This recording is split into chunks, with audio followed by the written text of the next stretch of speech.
Dæmi eru að fasteignafélagið Þórkatla hafi látið endur ákvarða brunabótamat húsa í Grindavík eftir að þau voru afhent. Hópur Grindvíkinga íhugar málsókn vegna þess og annarra brotalama í uppkaupum. Enginn á að starfa í kringum mat án þess að fá fræðslu matvælaöryggi. Þetta segir framkvæmdastjóri Hótel- og matvælaskólans. Hann segir pott víða brotin og nauðsynlegt að herða reglur. Eftir að vopnahlé tók gildi á Gaza hafa Ísraelar hert árásir á Palestínumenn á Vesturbakkanum. Þeir drápu 10 manns þar í gær og særuðu 10. Reykjavíkurborg ætlar að verja milljarði aukalega í málefni heimilislausra á næstu 3 árum. Áhersla verður lögð á að koma fólki í varanlegt húsnæði. Þótt Íslendingar fjölmenna á þorrablót sem aldrei fyrr er neyslan á þorramatnum að breytast, súrmaturinn er þar á undanhaldi en nýmetið í sókn.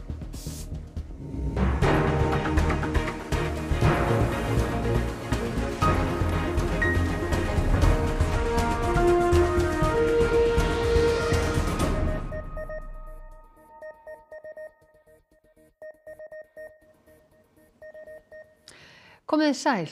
Við erum fyrr á ferðinni en vanalega vegna beinnar útsendingar frá HM karla í handbolta í Zagreb í Króatíu, þar sem strákarnir okkar keppa við Egyptaland að loknum fréttum. En við byrjum á þessu. Eigendur tuga fasteigna í Grindavík íhuga málsóknir á hendur náttúruhamfaratryggingum og fasteignafélaginu Þórkötlu vegna kaupa á fasteignum sínum. Fólkið telur að því hafi verið mismunað, tjón hafi ekki verið metið rétt og jafnræðisregla hafi verið brotin. Þótt fasteignafélagið Þórkatla hafi gengið frá kaupum á upp undir 1000 fasteignum í Grindavík fer því fjarri að allir bæjarbúar hafa fengið lausn sinna mála. Eigendur á 7. tug fasteigna hafa leitað til lögmanns og enn eru á 4. tug mála útistandandi. Útlit er fyrir að mörg þeirra endi fyrir dómi. Sum beinast gegn Þórkötlu sem hefur hafnað því að kaupa upp allar eignir.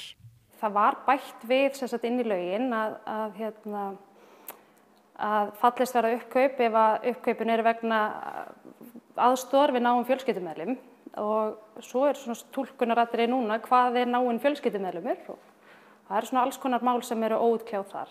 En það eru einnig deilur kaupverð. Þórkatla kaupir eignir á sem nemur 95% af brunabótamati en dæmi eru að félagið hafi látið endur ákvarða brunabótamat eigna eftir að eigendur afhenda félaginu eignina. Það löngu eftir afhendingu eignarinnar fá þau bréf þess efnis að kaupverði hafi verið endurákveðið, afsalsgreiðslan verði ekki greidd, verði ekki innt af hendi og að þeim sé gert að greiða tilbaka hluta kaupverðin. Þarna er búið að semja kaupin. Já. Þórkatla kaupir aðeins upp íbúðarhúsnæði. Aðrir geta leitað til náttúruhamfaratryggingar til að fá tjón bætt. Margir bíða enn niðurstöðu á tjónamati náttúruhamfaratryggingar til að geta ákveðið hvort það sé hagkvæmara að fá tjónið bætt þaðan eða selja eignina til Þórkötlu. En klukkan tifar og að óbreyttu rennur frestur til að selja Þórkötlu eignir út í lok mars. Telma segir mikilvægt að þetta úrræði verði framlengt. Þá eru margir ósáttir við matið og telja það allt of lágt. Telma tekur dæmi af eign á Víkurbraut sem liggur á annarri af stóru sprungunum og hefur verið girt af.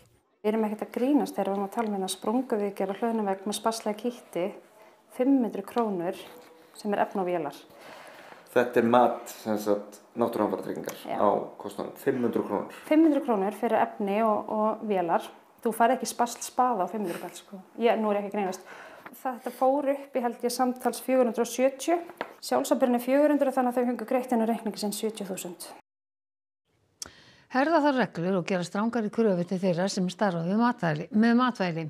Þetta segir framkvæmdastjóri Hótel- og matvælaskólans. Enginn eigi að vinna í eldhúsi án þess að hafa fengið viðeigandi fræðslu eða menntun. Á annan tug barna þarf að vera undir eftirliti lækna alla ævi eftir að hafa veikst af E. coli á leikskólanum Mánagarði. Nokkur voru lífshættu. Fjallað var málið í Kveik í gær. Smitið er ekki til rangrar matreiðslu og geymslu á matnum. Matráðurinn hafi hvorki hlotið menntun né fengið fræðslu öryggi matvæla. Það er auðvitað á mörgum stöðum pottur brotin í þessu öllu ferli og við myndum auðvitað vilja að það væri reglugerðum að fá enginn að starfa í kringum matvæli nema að sé búið með einhvers konar fræðslu, námskeið eða með menntun. Það sjá alveg hversu gífurlega mikilvægt það er að fólk sé með viti hvernig á að bregðast við, hvað smitsjúkdómar geta komið út, hvað getur gerst ef þú höndlar ekki matvælinn rétt. Þá þarf vinnuaðstaðan að vera þannig að unnt sé að kæla og meðhöndla matinn rétt. Eins og er engin krafa gerð að matráðar sem elda fyrir stóran hóp fólks sæki sér fræðslu matvælaöryggi. Matráðar starfa til að mynda í eldhúsum leikskóla og hjúkrunarheimila og elda fyrir ung börn og aldraða, þau sem veikjast verst af völdum baktería. Haraldur segir ríki og sveitarfélög þannig gefa afslátt á öryggi viðkvæmustu hópana, fólk með menntun fengist ekki til að vinna á kjörum matráða. Launin hafa mjög mikið að segja og eins og segir, þetta matráður er ekki lögverndað. Við sjáum hvergi smiðráð eða rafráð. Þar viljum að fólk sé fullmennta sem að gera þetta eða allan að mennta sig í því og þar ekki skorið niður í gæðunum eða í örygginu. En það virðist vera þarna og þarna þurfum við virkilega að gera okkur í brók hvað við getum gert til að þetta komi ekki fyrir aftur. Hvað ætlar þú sem nýr matvælaráðherra að gera til að tryggja það að sagan endurtaki sig ekki? Það bara nákvæmlega þessi atriði sem við þurfum að gera, finna út úr því hvar pottur er brotin, hvað gerist þarna og hvernig við getum komið í veg fyrir það. Eru það breytingar á lögum, breytingar á reglugerðum, eru það hertar kröfur, er það bætt eftirlit, er það einhver viðbóta þáttur eins og þú nefnir á að setja kröfu einfallega tiltekna menntun þeirra sem er að sýsla með þennan mat. Þannig að það er allt undir og verður skoðað. Ísraelar herða árásir á Vesturbakkann á meðan vopnahlé varir á Gaza. Sérstakur fulltrúi Sameinuðu þjóðanna í málefnum Palestínu varar við því að ef ekki verður gripið inn í fremji Ísraelar þjóðarmorð víðar en á Gaza. Ísraelar drápu 10 Palestínumenn á Vesturbakkanum í gær og særðu 35. Auk þess hafa þeir eyðilagt vegi með stórtækum vinnuvélum. Það hefur herinn fjölgað eftirlitsstöðvum. Maður á 50-aldri lést úr hjartaáfalli í gær þegar sjúkraflutningamenn komust ekki leiðar sinnar. Francesca Albanese, sérstakur sendifulltrúi Sameinuðu þjóðanna í málefnum Palestínu og skýrslugjafi, segir í færslu og samfélagsmiðlum að eftir að vopnahlé komst á Gaza hafi drápsvél Ísraela aukið í á Vesturbakkanum. Verðið ekki stöðvaðir eigi þjóðarmorð þeirra á Palestínumönnum ekki eftir að einskorðast við Gaza.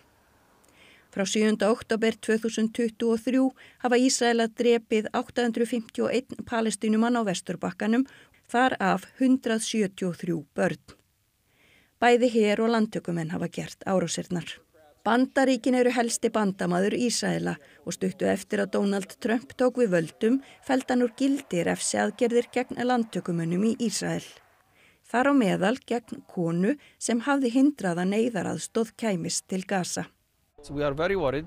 Lifting the sanctions means it's a green light for anybody who wants to do any attack. So this is what was Trump's message to the settlers. So you can go ahead with your attacks, we will not go after you. Hluti Vesturbakkans undir stjórn Palestínumanna.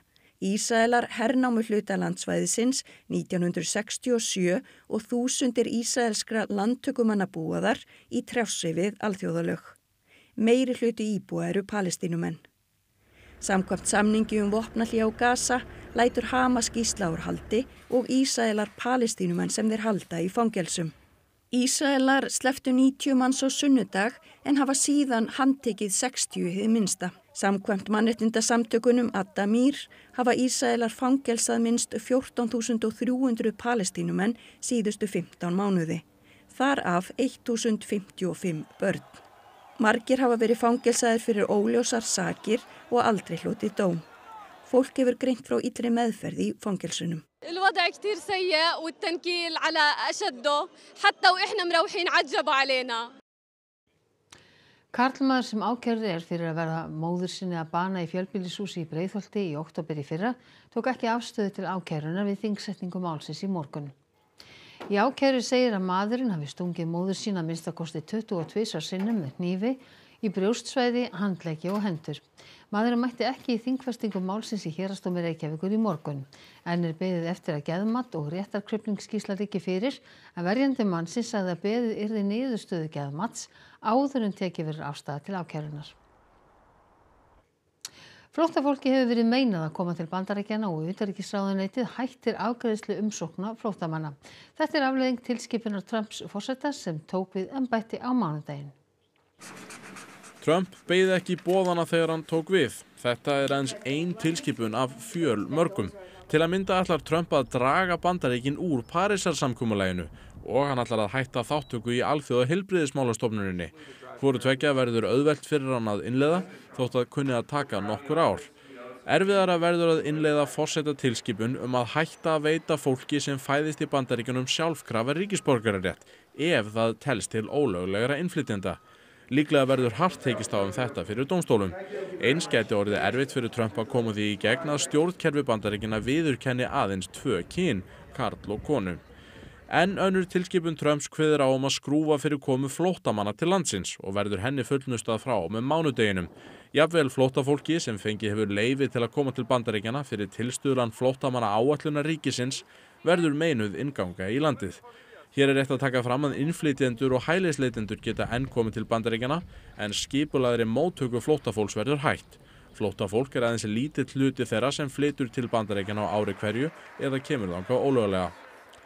Þá hefur Trump sent alla opinbera starfsmenn í leyfi sem starfa við innleiðingu fjölbreytileika, sanngirnis og inngildingarstefnu sem skammstöfuð DEI þar vestra.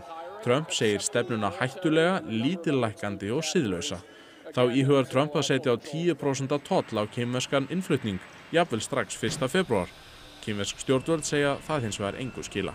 我们始终认为贸易战、关税战没有赢家，中方始终坚定维护国家利益。 Og eins og alþjóð veit þá mætir íslenska karlalandsliðið í handbolta Egyptalandi í kvöld í fyrsta leik í milliriðli á heimsmeistaramótinu. Nú leikurinn hefst eftir tæpan klukkutíma og Einar Örn Jónsson íþróttafréttamaður í Zagreb þar sem leikurinn fer fram. Já, það mikið undir í þessum leik, ekki satt Einar Örn?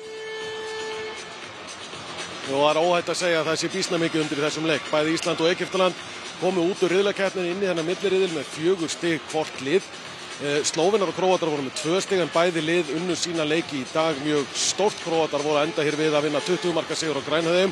Þannig að öll þessi 4 lið, Ísland, Egyptaland, Króatía og Slóveni eru núna með 4 stig í riðlinum. Sigurliðið í leiknum og eftir verður þá augljóslega komið í býsna góða stöðu á toppi riðilsins með 6 stig. Það má reikna með að það þurfi 8 stig til að enda í öðru hvoru af efstu 2 sætum þessa riðils og komast þar með í fjórðungsúrslitin eða 8 liða úrslitin sem hefjast eftir helgi. Það því óhætt að segja að spennan sé farin að vaksa talsvert mikið hérna út í Zagreb. Það komu nokkrar flugvélar fullar af stuðningsfólki frá Íslandi í dag og vonandi ná þau að styðja íslenska liði til sigurs í þessum leik. Eins og sagði þá byrja herlegheitin klukkan 7:30 beint á RÚV og Rás 2 og HM-stofan hefst núna strax að loknum fréttum á RÚV. Takk fyrir þetta Einar Örn og við sendum að sjálfsögðu baráttu kveðju til Zagreb. Snúum okkur að öðru. Koma á fleiri heimilislausum í varanlegt húsnæði samkvæmt nýrri aðgerðaáætlun sem borgarstjórn hefur samþykkt. Útgjöld til málaflokksins aukast milljarð. Borgarfulltrúi segir að peningur sparist annars staðar á móti. Áætlunin, sem til 2 ára, var samþykkt einróma á fundi borgarstjórnar í gær. Megin áherslan verður lögð á að úthluta varanlegu húsnæði til heimilislausra frekar en að byggja upp gistiskýli. Formaður velferðarráðs segir reynslu undanfarinna ára sína að það gefist vel. Stefnt að uppbyggingu 106 nýrra húsnæðiseininga fyrir árslok 2027. Smáhýsi, stakar íbúðir, húsnæði með þjónustu og svo framvegis. Þannig að þetta svona mismunandi eftir bara þörfum og getu hvers og eins og með þess að skaðaminkandi hugmyndafræði að leiðarljósi. Sérstök áhersla verður lögð á börn, konur og fólk af erlendum uppruna og þá verið að leita tímabundnu húsnæði til að leysa konukvóta af hólmi. Þar til varanlegt úrræði finnst, en núverandi húsnæði óviðunandi að sögn Heiðu Bjargar. Útgjöld til málaflokksins í dag eru tæpir 2 milljarðar, en áætlunin gerir ráð fyrir að þau verið komin upp í 3 milljarða í árslok 2027. Kannski má segja að það sé mikið, en ég held að við sem líka spara á öðrum stöðum. Það eru færri komur á bráðamóttöku og meiri minna ofbeldi og atvik þegar fólk fær þjónustu. Reykjavík eina sveitarfélagið sem hefur samþykkt stefnu í málefnum heimilislausra.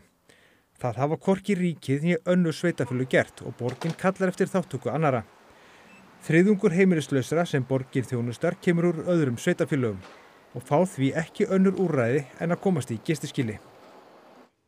Börn og unglingar eru í auknum mæli að þróa með sér áunna sykursýki. Barnalæknir segir enga stefnu í gildi þegar kemur að lýðheilsu barna. 5.000 börn á Íslandi eru talin glíma við offitu. Heilsuskóli Barnaspítalans eina sértæka úrræðið í boði. 60 börn eru þar í meðferð hverju sinni og biðlisti eftir þjónustu 6 mánuðir. Nýjustu gögn sýna talsverða aukningu í efnaskiptafrávikum hjá skjólstæðingum skólans og merkjum forstig sykursýki af tegund 2 eða áunninni sykursýki eru tíðari en áður. Barnalæknir hjá heilsuskólanum segir þetta áhyggjuefni, þar sem slíkt greinist vanalega hjá eldra fólki. Okkur að takast að gera börnin okkar allt of þung og þetta greinilegt að flest börn sem að koma vegna offitu, þau að fitna og fitna ansi hratt milli 3 og 5 ára. Og þar verðum við að skoða hvernig við getum breytt í. Ragnar segir orkumikla og næringarsnauða fæðu spila stórt hlutverk þegar kemur að offitu barna hér á landi. Auk þess hreyfing og svefn minni. Sett í samanburð við börn á Norðurlöndunum séu íslensk börn mun verra sett. Við erum mun feitari, en það erum við fullorðnir líka. Þetta ekki eftirsóknarvert fyrsta sæti. Prófessor í barnalækningum og taugavísindum við Washington háskóla í Bandaríkjunum segir mataræði íslenskra barna á pari við það sem gerist í Ameríku. When you think about Iceland compared to the other Nordic countries, I think there's been a change in the food system, so it's much more similar here to, say, America, where the problem is even worse compared to some of the other Nordic countries, which still have a bit more of their traditional diet still. So I think that's probably having a big influence. Ragnar segir vanta stefnu fyrir lýðheilsu barna. Við verðum að fara að gera eitthvað. Það enda löngu tímabært. Við vitum að það ekki hollt fyrir neinn að vera í offitu, en við erum kannski að bæta við 20-30 árum á líf einstaklings þar sem að þau eru með efnaskipta frávik og það getur haft geysileg áhrif á þeirra framtíðar heilsu. Gamlir tankar frá tímum olíukyndingar eru tifandi tímasprengjur í húsagörðum víða land. Á Eskifirði láku olíuleifar úr slíkum tönkum og menguðu garð og kjallara nágranna. Sá sem ber ábyrgð á menguninni hefur ekki brugðist við þrátt fyrir dagsektir. Við strandgötu á Eskifirði standa húsin þétt og á milli tveggja húsa eru gamlir olíutankar grafnir í jörð og tilheyra húsi númer 61. Í mars í fyrra fór að bera á olíulykt í næsta húsi neðan við tankana. Þar býr fjölskylda með 5 börn og uppgötaðist lekinn úr tönkunum þegar börnin komu olíublaut inn úr feluleik. Heilbrigðiseftirlit Austurlands lét strax tæma tankana og endaði á því að leggja dagsektir á fyrirtæki sem á húsið sem þeir tilheyra. Sektirnar hafa hlaðist upp síðan í november og nema nú yfir 1,5 milljón því eigandinn hefur ekki fjarlægt tankana eða skipt jarðveg. Málið víti til varnaðar því svona tankar eru víða. Þetta var langt skeið mikið af húsum olíukynnt á köldum svæðum og þar af leiðandi eru þeir víða sérstaklega við eldra húsnæði og þó að þetta mikið búið að fjarlægja þeim þá þetta sem þetta staðar. Við vitum það og það mjög mikilvægt fyrir fólk sem á eldra húsnæði veit af tönkum í görðunum sínum að þeim þetta kanna ástand þeirra, hvort séu tómir, hvort séu geta fjarlægja þá. Húseigendur bera ábyrgðina og betra að tæma áður en olían lekur. Á Eskifirði bíður fjölskyldan í næsta húsi enn eftir úrlausn. Loftræsting í kjallara heldur lyktinni í skefjum en spurning hvað gerist þegar hlýnar í vor. Ekki hefur náðst í forsvarsmann fyrirtækisins Mowgli sem á húsið og lóðina sem mengunni kemur frá. Dagsektirnar halda áfram að safnast upp, 20.000 krónur á dag. Allt útlit fyrir að Íslendingar verði jafn duglegir við þorramatinn að þessu sinni og undanfarin ár. Súrmaturinn virðist þó á undanhaldi en þorrablótunum þeim fækkar ekki nema síður sé. Þóttin árlega neysla á þorramat sé nú rétt að hefjast eru einhverjir mánuðir síðan starfsfólk Kjarnafæðis Norðlenska hóf undirbúning og framleiðslu. Allur súrmatur fyrirtækisins kemur frá Blönduósi og tonnin skipta tugum. Í ár það 31 tonn. Þetta svipað á fyrra? Það svona helst í hendur, já. Svona heildarsalan í fyrra á nýmetuðu súrmeti héðan var eitthvað 41 tonn. Og þó salan haldi sér nokkurn veginn neyslan að breytast.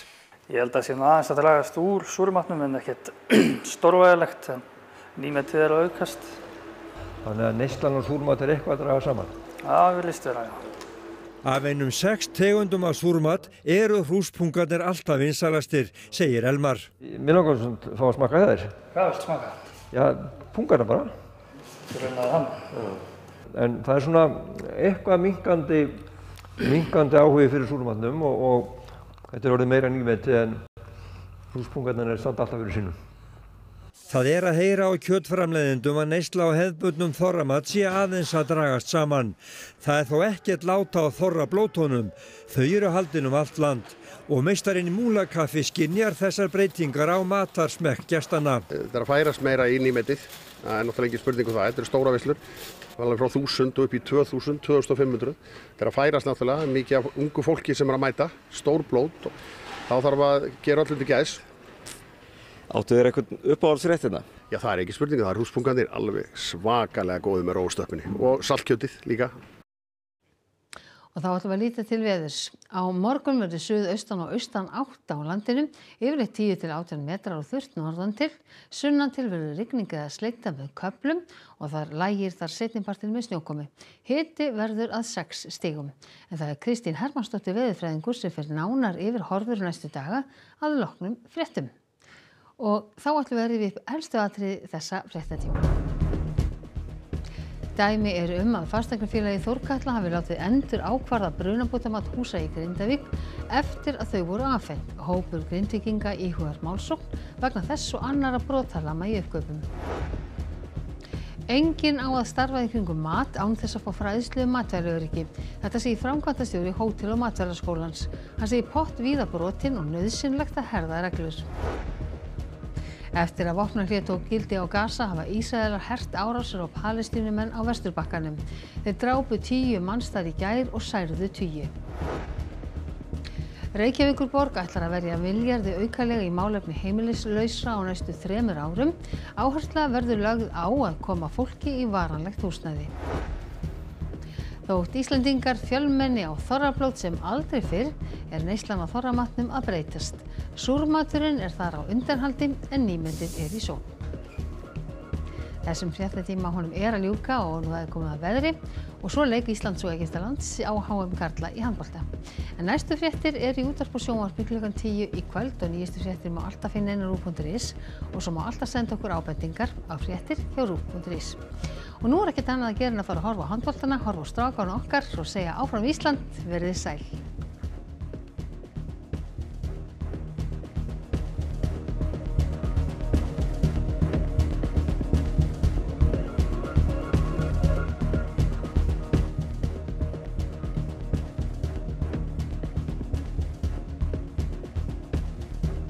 Á RÚV í kvöld.